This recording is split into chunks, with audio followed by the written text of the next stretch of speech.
সাল্লাল্লাহু আলাইহি ওয়াসাল্লামকে লক্ষ্য করে, তার উম্মতকে লক্ষ্য করে আমার আল্লাহ জানিয়েছেন, কাইফা তাকফুরুনা বিল্লাহ, তুমি কিভাবে আল্লাহকে অস্বীকার করো। আল্লাহকে অস্বীকার মানে আল্লাহকে বিশ্বাস করি তা না।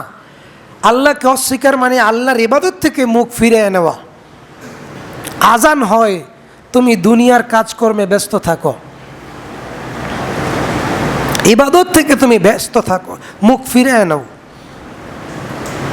ওয়া কুনতুম আমওয়াতান, তুমি ছিলে মৃত। আমরা কি মৃত ছিলাম না? এই দুনিয়ায় আমাদের কোনো অস্তিত্ব ছিল, কোনো পরিচয় ছিল? তাহলে কেন ইবাদত থেকে মুখ ফিরিয়ে নেন? সম্মানিত হাজিরিন, কাজে আমাদের উচিত নিরলসভাবে, নিরঙ্কুশভাবে রবের দাসত্ব করা, রবের গোলামি করা, জীবনের সকল ক্ষেত্রেই আল্লাহর আনুগত্য করা। কোরআন আমাদেরকে জানিয়ে দিয়েছেন, ইন্নাল্লাযীনা ইস্তাকবিরুনা আন ইবাদাতিহি সায়াদখুলুনা জাহান্নামা দাখিরিন, যারা ইবাদত থেকে মুখ ফিরিয়ে নেয় তাদের উপযুক্ত যাজা, উপযুক্ত বিনিময় জাহান্নাম ব্যতীত আর কি থাকতে পারে। কাজেই আমরা পবিত্র বরকতময় জিলহজ মাস অতিবাহিত করতেছি। আমাদের উচিত জিলহজ মাসের 10টি গুরুত্বপূর্ণ আমল করা। জিলহজ মাসের পবিত্র গুরুত্বপূর্ণ 10টি আমল। 1 নম্বরে বাইহাকির সহিহ বর্ণনা, চুল, দাড়ি, বগল, নখ ইত্যাদি যদি কেউ না কাটে আগেই পবিত্র হয়, কুরবানির সমপরিমাণ মর্যাদা লাভ করবে। মর্যাদা ভিন্ন জিনিস, নেকি ভিন্ন জিনিস। বেশি বেশি তওবা করতে হবে, আস্তাগফিরুল্লাহ পড়তে হবে বেশি বেশি, আস্তাগফিরুল্লাহ ওয়া আতুবু ইলাইহি, এই দোয়া করতে হবে বেশি বেশি। তাহলে আপনি চিন্তা করেন, রফিক ভাই 10 দিন আগেও আমাদের মাঝে ছিলেন, ঠিক না? ঠিক না? ঠিক। আজকে নাই। পৃথিবীর কোনো শক্তি তাকে ফিরিয়ে রাখতে পারছে? কথা বলেন। টাকার অভাব ছিল, 10 লাখ গেছে, আরো 10 লাখ গেলে কি চিকিৎসার অভাবে কোনো ত্রুটি ছিল? যদি 2 কোটি টাকা লাগতো, কথার কথা, যদি কোনো গ্যারান্টি থাকতো তাকে বাঁচানোর, চেষ্টা কি কম করতো? আজকে আমাদের মধ্যে রফিক ভাই নাই। সুমনও অসুস্থ হয়ে বাড়িতে বেডে পড়ে আছে। সম্মানিত হাজিরিন, কালকে যে আপনি অসুস্থ হবেন না, আমি হব না, তার কি কোনো সিকিউরিটি আছে, গ্যারান্টি আছে? যদি না থাকে তাহলে ফিরে চলুন আপনার রবের পথে।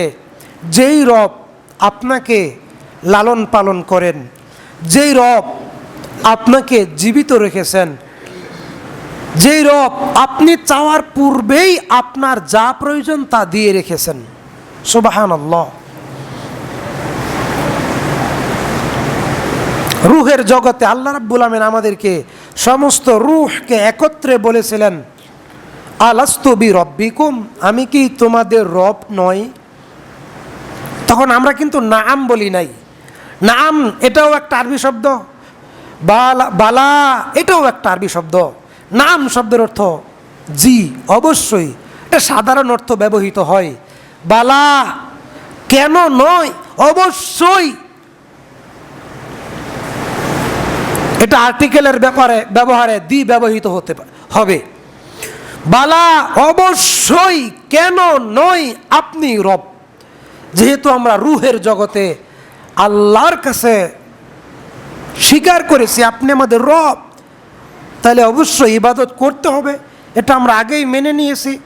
কোনো দিন কি এভাবে দোয়া করেছেন যে আল্লাহ আপনি আমার অন্তরটা পরিবর্তন করে দেন। কোনোদিন কি এভাবে আল্লাহকে বলেছেন সেজদায় গিয়ে যে আল্লাহ আপনি আমার অন্তরটা পরিবর্তন করে দেন, যেন আপনার আনুগত্যের উপরে থাকতে পারি, যেন আপনার দ্বীনের উপরে দৃঢ় থাকতে পারি, যেন ইসলামের উপরে থাকতে পারি? এভাবে কি কোনো দিন বলেছেন যে আল্লাহ আমার অন্তরটাকে আপনি ফিরিয়ে দেন আপনার দিকে? কোনো দিন কি বলেছেন?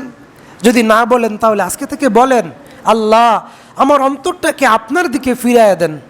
আমিন। আল্লাহ তওবা করার তৌফিক দান করেন। আল্লাহ জিলহজ মাসের নেকামলগুলো করার তৌফিক দান করেন। বেশি বেশি তাকবীর, আল্লাহু আকবার, আল্লাহু আকবার, লা ইলাহা ইল্লাল্লাহু, আল্লাহু আকবার, আল্লাহু আকবার, ওয়ালিল্লাহিল হামদ। সমস্ত প্রশংসা আপনার, বরত্ব প্রকাশ করতেছে আপনার। আপনি ছাড়া কোনো রব নাই। বলেন না যে আল্লাহ আমি ছাড়া আপনার বান্দার অভাব নাই, কিন্তু আপনি ছাড়া আমাদের আর কেউ রব নাই। ভুল বললাম? আমার তো অনেক পরহেজগার, কোটি কোটি পরহেজগার মানুষ, আল্লাহর প্রিয় বান্দা আছে না নাই? আছে না নাই? তাহলে বলতে হবে আল্লাহ আমার থেকে ভালো বান্দার আপনার অভাব নাই, আমার থেকে বেশি শুকরিয়া আপনার প্রকাশ করে এমন বান্দার আপনার অভাব নাই। আমি তো আপনার পাপী বান্দা। রব্বুল আলামিন গো, আপনি আমাকে মাফ করে দেন। লা ইলাহা ইল্লা আনতা রব্বি, আপনি ছাড়া তো আমার প্রতিপালক মাবুদ কেউ নাই। এভাবে তওবা করেন, তাকবীর পড়েন, বেশি বেশি সাদাকা করেন, দান করেন। অলরেডি একদিন চলে গেছে, আরও একদিন চলে যাচ্ছে, এভাবে 10টা দিন চলে যাবে। আমল করলেও যাবে, আমল না করলেও যাবে। দান করেন, তওবা করেন, তাকবীর পড়েন, পবিত্র থাকেন, পাপ থেকে নিজেকে মুক্ত রাখেন। সবচেয়ে বড় চ্যালেঞ্জ পাপ থেকে মুক্ত থাকা। নামাজ আমরা অনেকেই কম বেশি পড়ি, কিন্তু পাপ থেকে মুক্ত রাখা নিজের নফসকে, এটা সবচাইতে বড় চ্যালেঞ্জ। যে কোনো মানুষের পক্ষে এটা সবচেয়ে বড় চ্যালেঞ্জ, নিজের পাপ, নিজের নফসকে পাপ থেকে মুক্ত রাখা। কাজেই আসুন আমরা এই 10টা দিন এই আমলগুলো করি। 1 নম্বরে তাকবীর দিব ইনশাআল্লাহ। একটু বলেন তো, আল্লাহু আকবার, আল্লাহু আকবার, লা ইলাহা ইল্লাল্লাহু, আল্লাহু আকবার, আল্লাহু আকবার, ওয়ালিল্লাহিল হামদ। এই তাকবীরটা কখন দিতে হয়?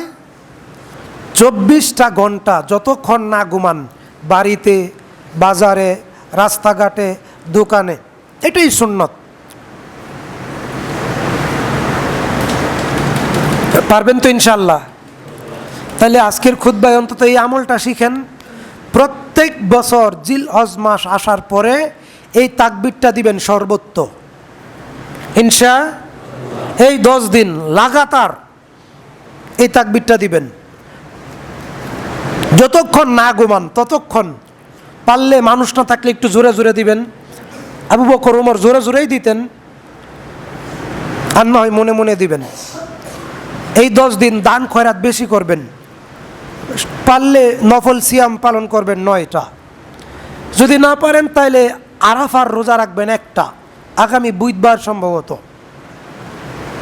ইয়মুল আরাফা। আপনার কোনো আত্মীয় স্বজন মারা যায় নাই এই পর্যন্ত? কেউ মারা গেছে মনে আছে?